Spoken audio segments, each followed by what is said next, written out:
My name is Nadia, and I'm back reading another chapter in my book, The Rebels.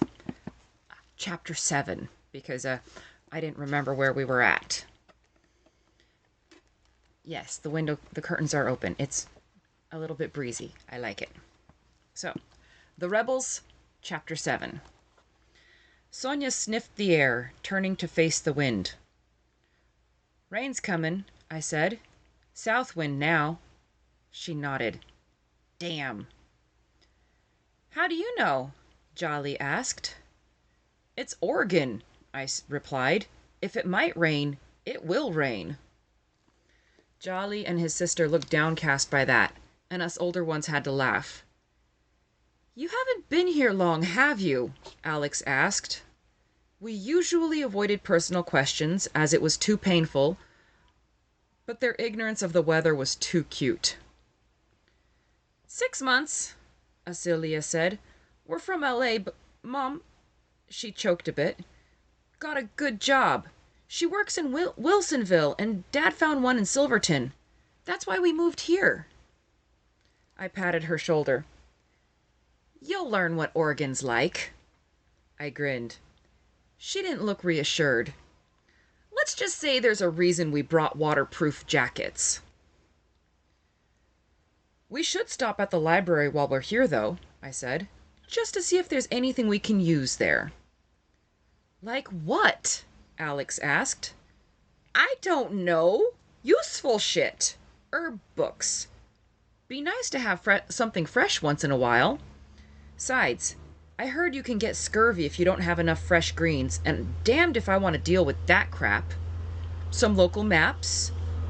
Also," I continued thoughtfully, "it'd be nice to see if there's any information about Korea as a country, their geography and stuff."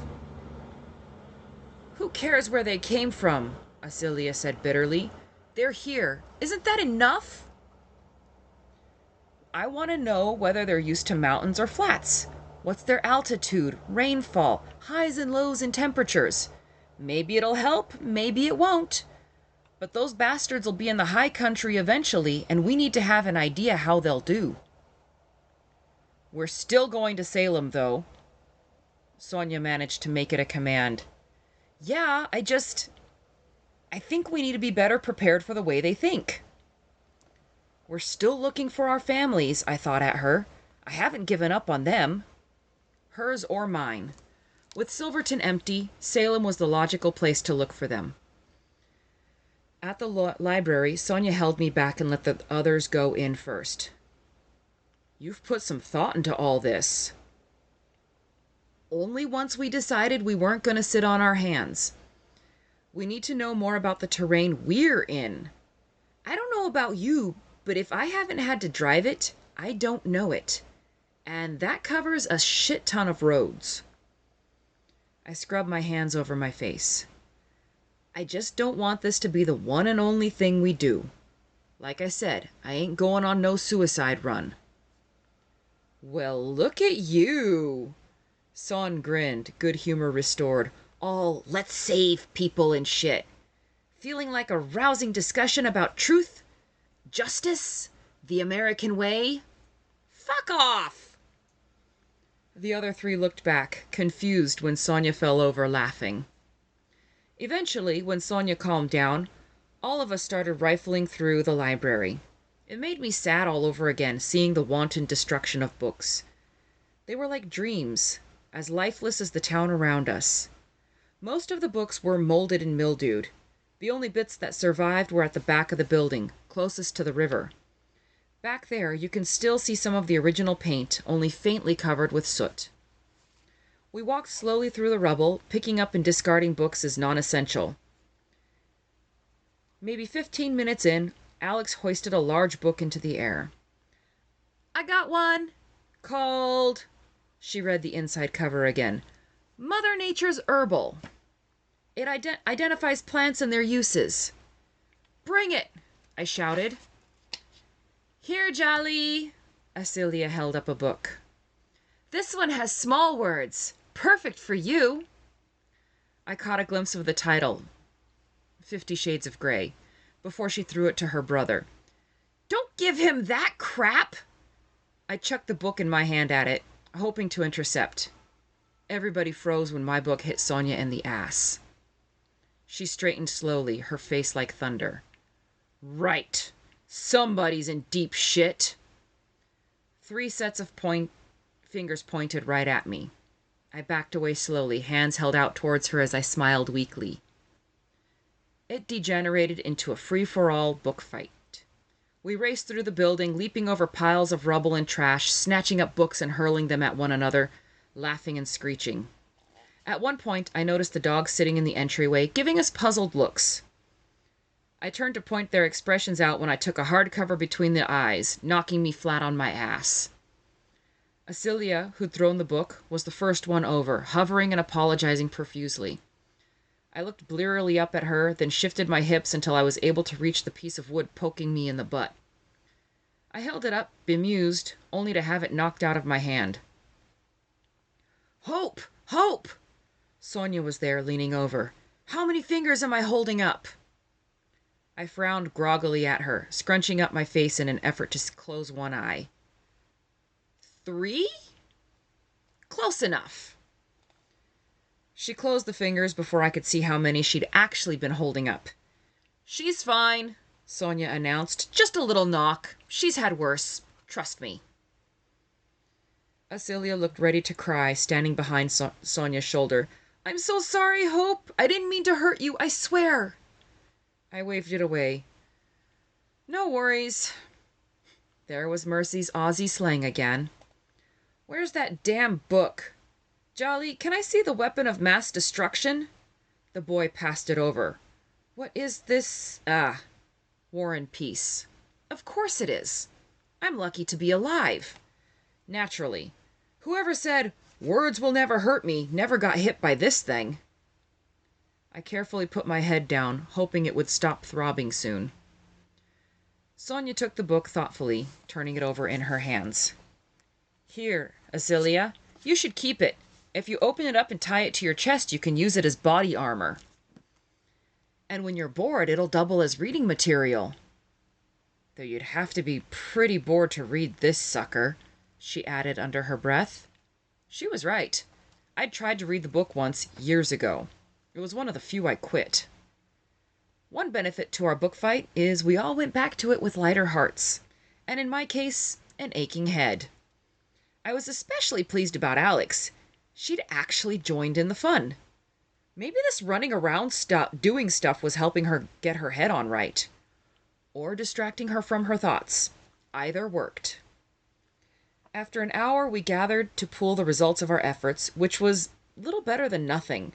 We had the herbal book, an Oregon map, a plant encyclopedia, courtesy of Jolly, and a mention about Korea that was briefer than the average bikini.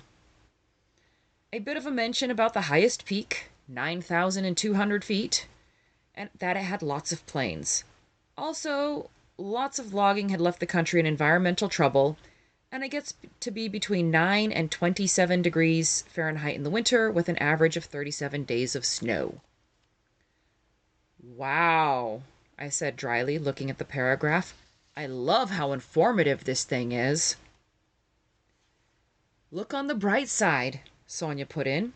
It doesn't sound like they know what to do with mud. They don't need to. Those trucks are 4-wheel drive at least. They'll go through or over most anything we can throw at them. A small, gasping sob had us dropping the banter. Jolly stood there, arms hanging limply at his sides, staring at nothing as a tear tracked down his face and his thin shoulders shook with quiet crying.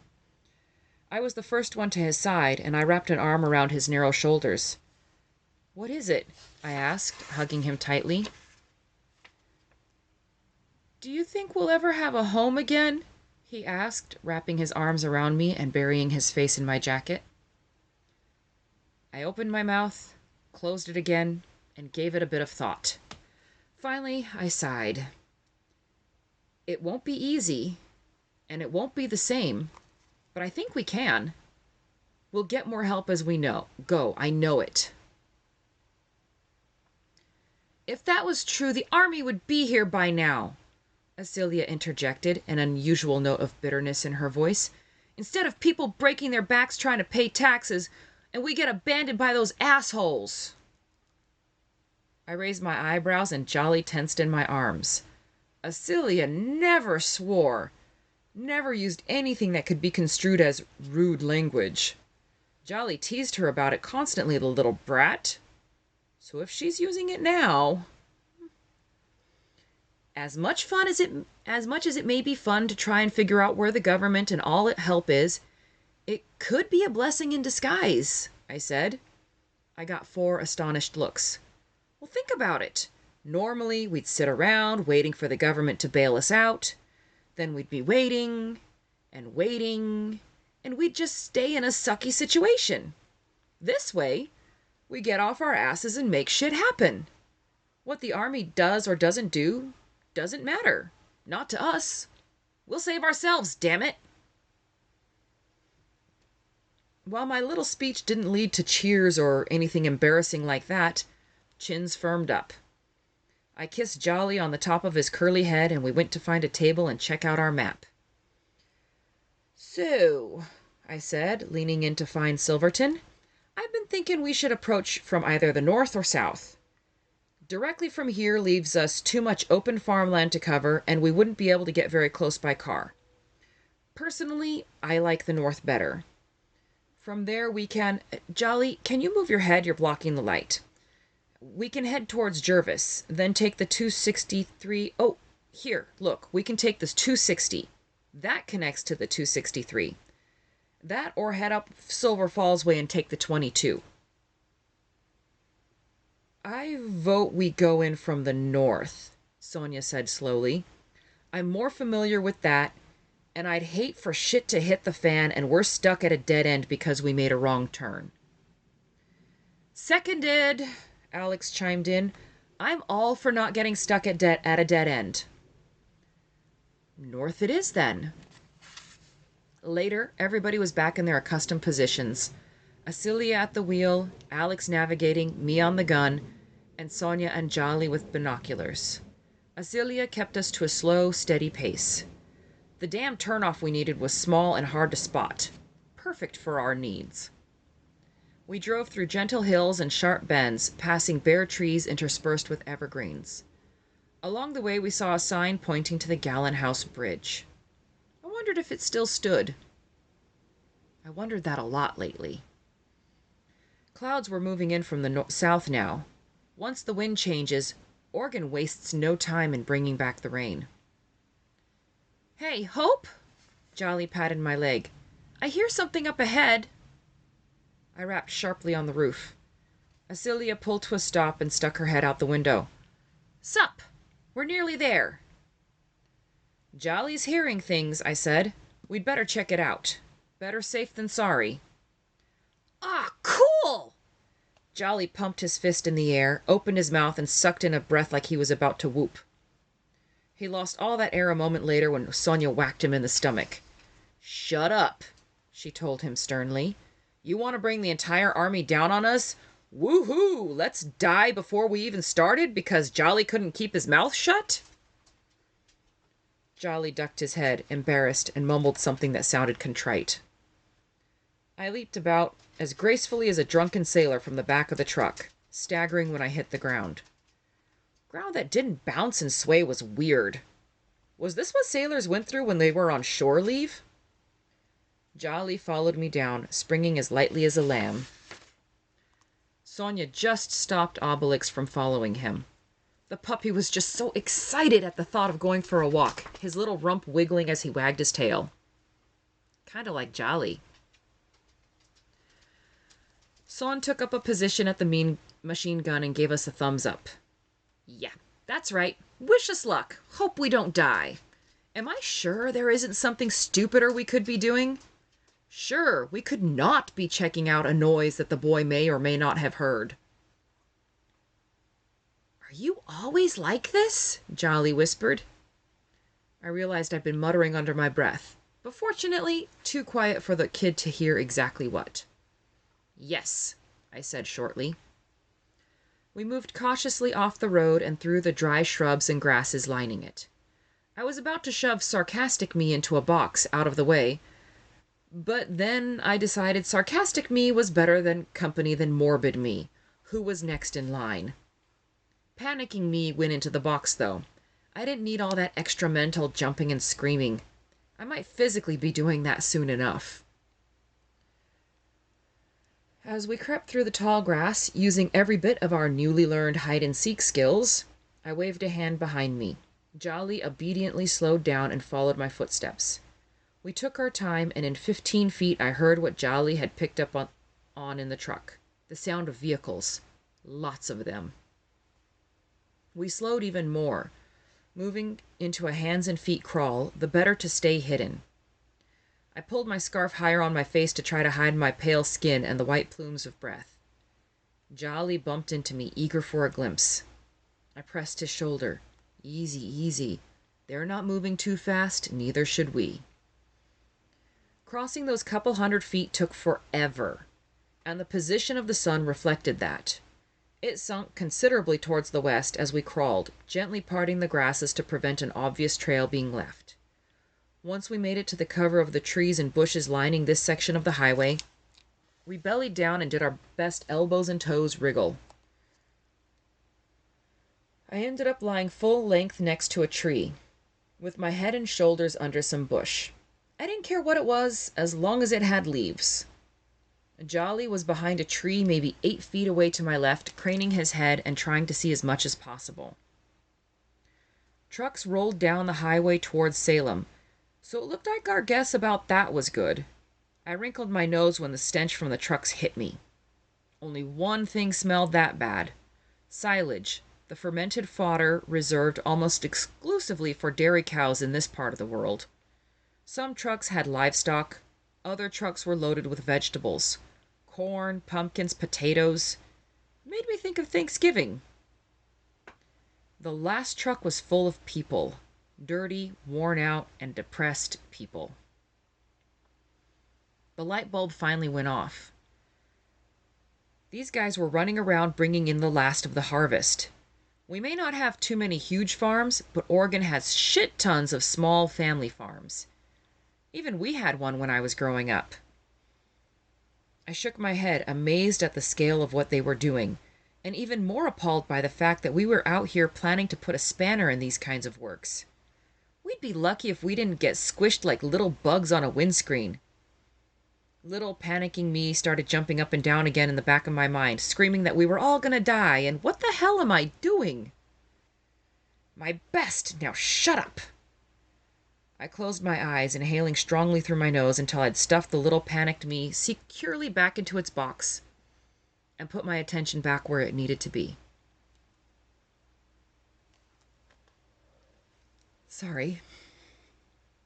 The boy really did have exceptional hearing, picking up the sound of all these vehicles from that distance and over the sound of our own engine. He'd given us enough warning that we were able to see and count a good many of the trucks passing us, and to watch the tank that followed. I lay there chilled, watching the huge, uncaring machine crunching down the road, leaving bits of gravel in its wake, reminding me of the first time I saw one hiding in a ditch in the rain that terrible night. A more practical consideration hit me. The countryside was cleared of people. They were also lugging animals toward the city. I really hoped they'd pen the animals outside of it, because how are they going to handle the sewage situation? Even a top-of-the-line sewer system wouldn't be able to handle the number of people I estimated were in the city. The run-down piece of shit system that was all Salem had would have been swamped within weeks, if not days.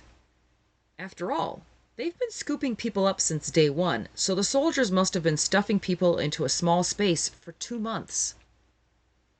A freezing wind made its way up the back of my jacket, making the chill literal as well as metaphorical. I slowly backed away from the road, keeping an eye out for stragglers while my brain worked in overdrive. Hundreds of thousands of people crammed into Salem, more added daily for 2 months. Disease would soon be rampant. Who knows what the population was now? Jolly! Acilia came running up to him as we emerged onto the road, just 20 feet from the truck, and threw her arms around him. "Why were you gone so long? I was worried."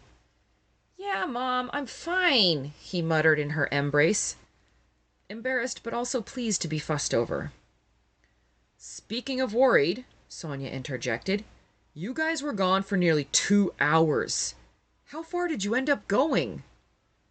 "Not far," I said dryly.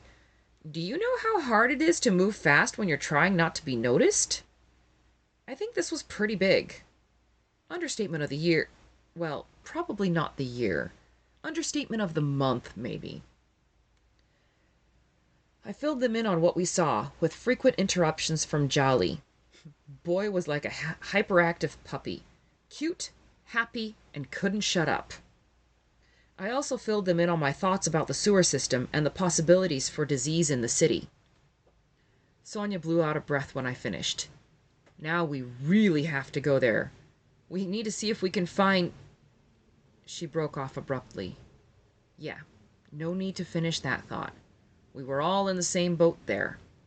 It was a quiet group that plodded back to the truck to continue. "Son, would you mind navigating for Acilia?" I asked. "I want Alex and her rifle in the back. Just in case." "You think we'll run into trouble?" Acilia asked, worried. "Hun, we're always in trouble," Alex told her wryly. "You're only paranoid if you're wrong," Sonya chimed in. "Try this. Hope for the best, expect the worst, prepare for the ridiculous," I finished. Everybody except Sonya gave me a blank look. "Something my dad likes to say," I explained. "It's as close as we'll ever get to a motto." They kept looking at me weird. "Just get in the truck, will you?" I pulled Sonya aside quickly. "Can you refresh Acilia on what they should do if we don't come back?" She nodded, blue eyes sad. "Gotcha." Once we were moving again, I noticed Jolly was even more vigilant about keeping watch. I narrowed my eyes against the wind and gave that thought a bit of time. It seemed that because Jolly's contribution had value, he worked harder so as not to let the group down. I wondered if that worked for everyone. If we didn't die in the next couple weeks, I'd have to try that. If I remembered. Inside the cab, I could see Sonya having an intense conversation with Acilia. I saw the younger woman nodding periodically, her shoulders tensing. Yeah, that's about the right reaction. That girl has a level head on her shoulders at odds with her kinky hair and pixie looks. Underestimate her at your peril. And that is chapter 7. Thanks for joining me, and I will see you next time. If you enjoy this or you want to follow to stay up to date on news, do feel free to follow me using the link that is somewhere around here.